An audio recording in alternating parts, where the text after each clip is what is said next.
Hey YouTube, NC Shootist here. Did a video a couple of weeks back, I think it was, on the Remington 760 Gamemaster disassembly and reassembly. And I had a viewer comment, hey, why don't you show us how the bolt of the 760 comes apart and goes back together. So I figured I would show that process to you today. So getting started, what we'll need, a small hammer. You might need a big hammer if your bolt is stubborn like mine was the first time I took it apart. A small little computer type screwdriver, a 1/8 inch punch. It's good to have a magnetic parts tray, just make sure nothing gets lost. A pair of needle nose pliers, and of course your bolt. So let's go ahead and get started. And when we look at the bolt, you can see that there are two small pins.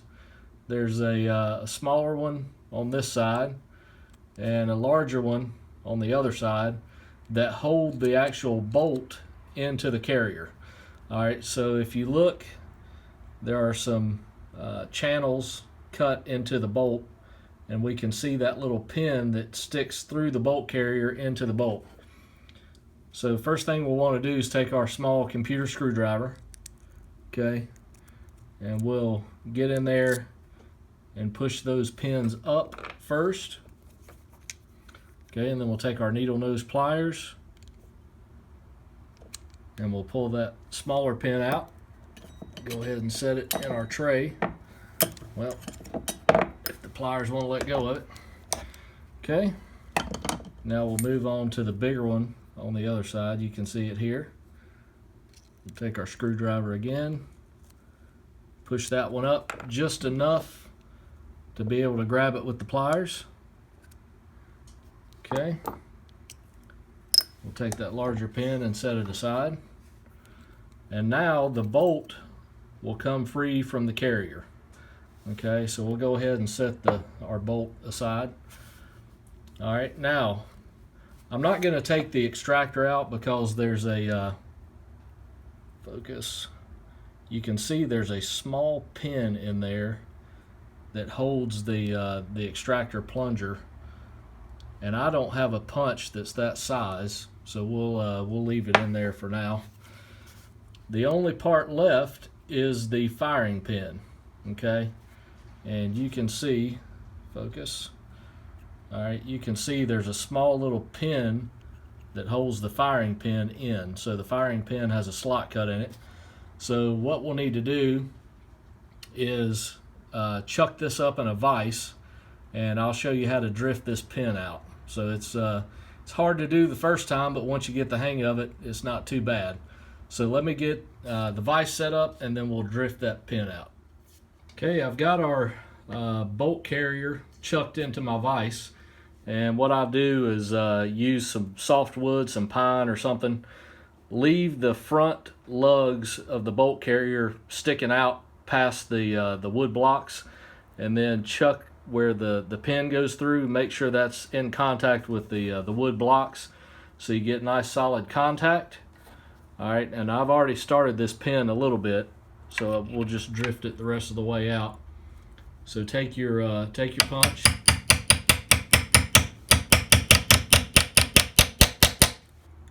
and just drift that pin out. Okay, and it just dropped on the floor, but no big deal. We'll get it later. All right, so what we'll do is take the bolt carrier back out of the vise. Okay, and you can see once I take the firing pin out, there's that notch that lines up with the hole in the bolt carrier. All right, so the reassembly process is just the reverse.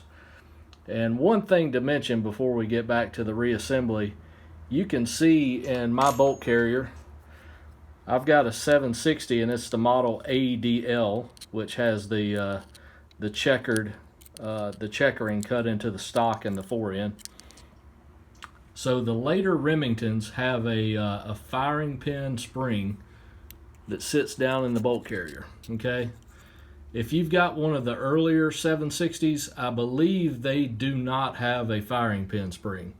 So that's one thing to notice. If you open yours up and you've got an early model of 760 and it doesn't have a firing pin spring, that's the way it's supposed to be. So don't panic if you've got an early one and you don't see a firing pin spring. All right, so let's try to get this guy back down in here. Okay, we've got the firing pin spring back into the bolt carrier, and I've already started the pin that retains the firing pin, and you'll notice this is the top of the bolt carrier. So the pin, when you drift it out, you want to drift it from top to bottom, and when you put it back in, you want to go bottom to top. Okay, so it's good to go ahead and get that pin started. You can see it there. So what we want to do is maybe back it out just a little bit with a punch, just enough to get the firing pin lined up. Okay, go ahead and put your firing pin in, and that notch will line up with the hole here.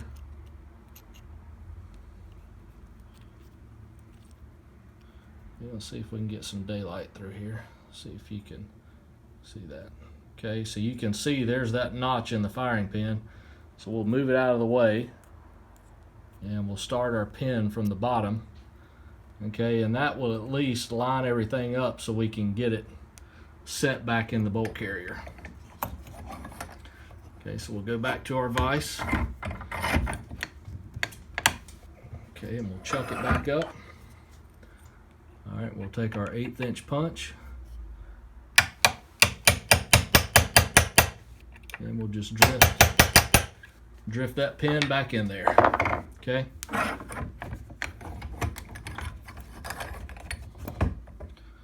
So you can see that pin is now set back into the bolt carrier. The firing pin is secure, but it's also free to move around. That's what you want. You don't want the firing pin to be stuck forward, because if it is, once you go to close the action, you're going to have a slam fire, and that's what you don't want. So make sure your firing pin is nice and free. Okay, there's the large hole that was on the side of the carrier, and you'll notice the actual bolt.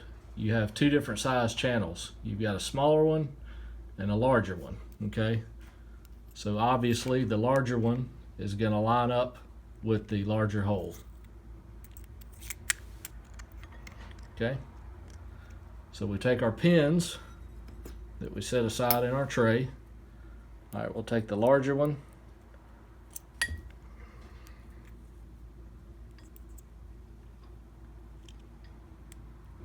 okay, and we'll get it started into the bolt carrier body.